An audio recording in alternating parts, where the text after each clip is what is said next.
Narendra Modi on Tuesday unveiled India's logo, theme and website for its presidency of the G20, a grouping of the world's largest economies, which India is set to assume on December 1st. Speaking as he unveiled the logo, Prime Minister Modi said, India's G20 presidency is coming at a time of crisis and chaos in the world. The world is going through the after effects of a disruptive, once-in-a-century pandemic, conflicts, and a lot of economic uncertainty, he said. India will assume the presidency of the G20 for 1 year from December the 1st, 2022 to 30th November 2023. Under its presidency, India is expected to host over 200 G20 meetings across the country beginning next month. It will be taking over from Indonesia, which is hosting the G20 Leaders Summit, which the Indian Prime Minister is scheduled to attend on November 15th and 16th in Bali. Ambassador Ashok Sajjanhar joins us this evening to walk us through what the significance is of India assuming the chair of the G20, the group of which was begun to counter the global economic crisis of 2008. Good evening, Ambassador Sajjanhar. Good evening, Nilova. Unveiling the logo earlier this evening, the Prime Minister said the symbol of the lotus in the G20 logo is a representation of hope in these times. Why is it especially significant for India to be assuming the presidency of the G20 at this point of time? And what message will India give to the world's most advanced economy? I think the significance of India assuming the presidency of G20 at this juncture is that the whole world is going through very cataclysmic times. I think since the time that the G20 came into existence, first at the level of the finance ministers and the governors of central banks, that was in 1998, and then after that, in the wake of the 2007-2008 international economic crisis, when the level was raised to summit to the heads of state and heads of government, I don't think that the world has seen such turbulence, such turmoil, such uncertainty as it sees today. Because in 2007, there was only an international economic crisis which the world had to deal with. And you would recall that the first meeting was held in Washington, D.C. Then in 2009, we had two meetings, one in Pittsburgh, Pennsylvania, and the second in London.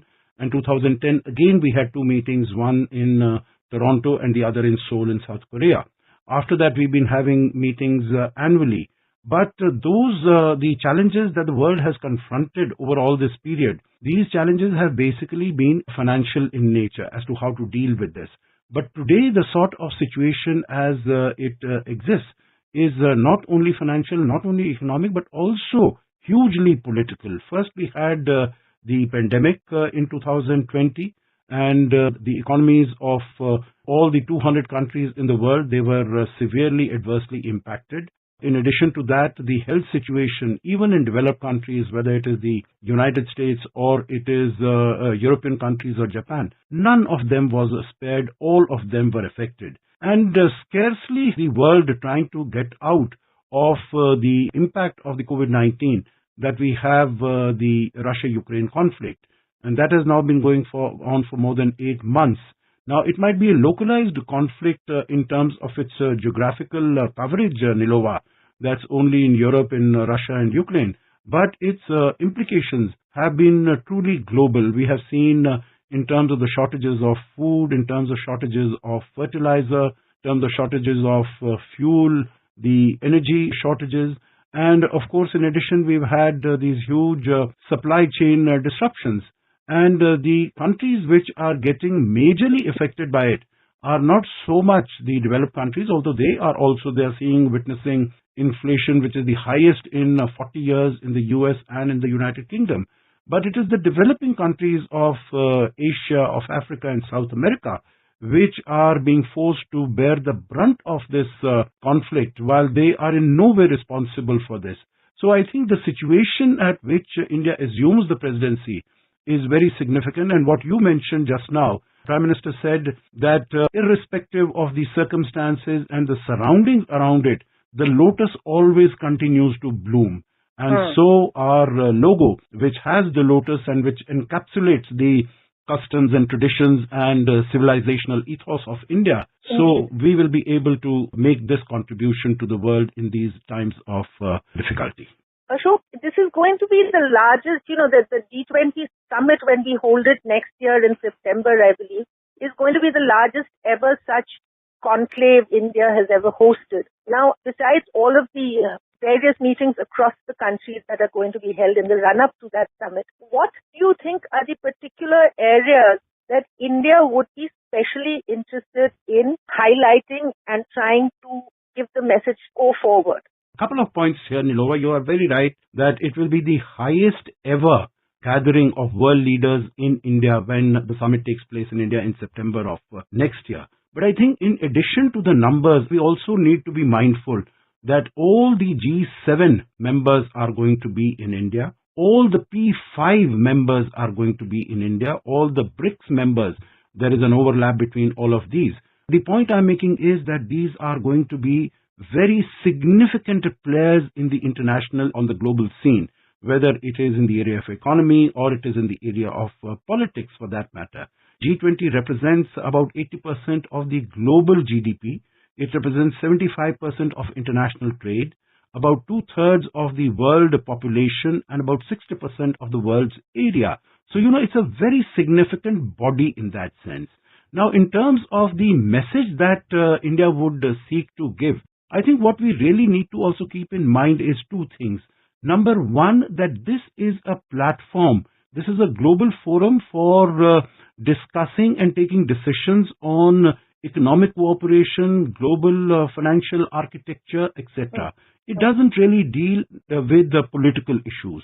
But because of the situation that prevails in the world today, I think both the summit in Bali next week and also the Indian presidency will have willy-nilly to deal with the political issues that are confronting the world today. The Russia-Ukraine conflict, the contestation between the United States and China-Taiwan stress and tension, activities of the North Korean regime. So I think politics will also enter this arena, although G20 is not supposed to be dealing with this.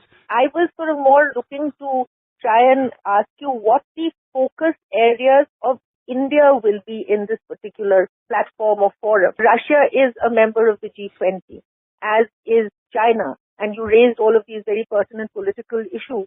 But more than that, even economically, I mean, the entire oil crisis that the world is going through, the enormously high prices, lots and lots of things. External Affairs Minister is in Russia today. So do you think that Prime Minister will be able to impress upon President Putin, for example, that the war should come to a close now? I think that will happen in parallel on the side of the G20. I think what the Prime Minister mentioned himself today, and I think this is the theme of G20, and I was coming to that the G20 really has to deal with economic issues and financial matters. And so it will be for the benefit of the world and for everyone if we don't drag these extraneous political issues when we are having these G20 meetings. Because of paucity of time, I'll not go into it, but some way or the other, these issues have been dragged onto the agenda of the Bali meeting. But I'm hopeful that whatever might be the final declaration emanating out of Bali, and that will serve as the platform as to how we take forward our presidency, that we'll be able to focus on the economics. Now, as far as economics and finance is concerned, exactly the issues that we discussed, whether the energy security is concerned, food security, supply chains, sustainable development, climate change, I think these are all issues that the Prime Minister mentioned. He also mentioned that next year the world celebrates the year of the millets. And in India, we have been using these coarse grains throughout for hundreds of years. So this is something, and yoga and Ayurveda are traditional knowledge, how we can share that with the world. And I think in terms of the objectives, what he said, let us not try to view the world as the first world or the third world. Let us try to view the world as one world. And this is the message I think India has been giving consistently over the last so many years now. And even our theme, which emanates from both philosophy and policy, that is Vasudhaiva Kutumbakam, we look upon the whole world as a family. So the theme that we have identified, one earth, one family, one future, it's very evocative, and it would seek to bring the whole world on one platform so that through diplomacy, through dialogue, we can take care of our differences and then work together for common peace, security and prosperity. That would be the hope and also the idea with which India will take forward its presidency. That's quite interesting, given the fact that most of the member countries which will be attending all of the G20 meetings, most of them are sort of ranged against Russia in this particular conflict that it initiated against the Ukraine. Now, so India's diplomatic skills will also be enormously tested by this entire effort, wouldn't you say? Absolutely, I fully agree with you. India will have to be nimble-footed and will have to be dexterous in its pursuit of the diplomacy, what it follows. But I think if you look at India at the moment, I would suggest for your consideration and the consideration of the listeners is that India finds itself in a sweet spot because India has the support of a large segment of the international community. In terms of its economy, it has just become the fifth largest economy in the world.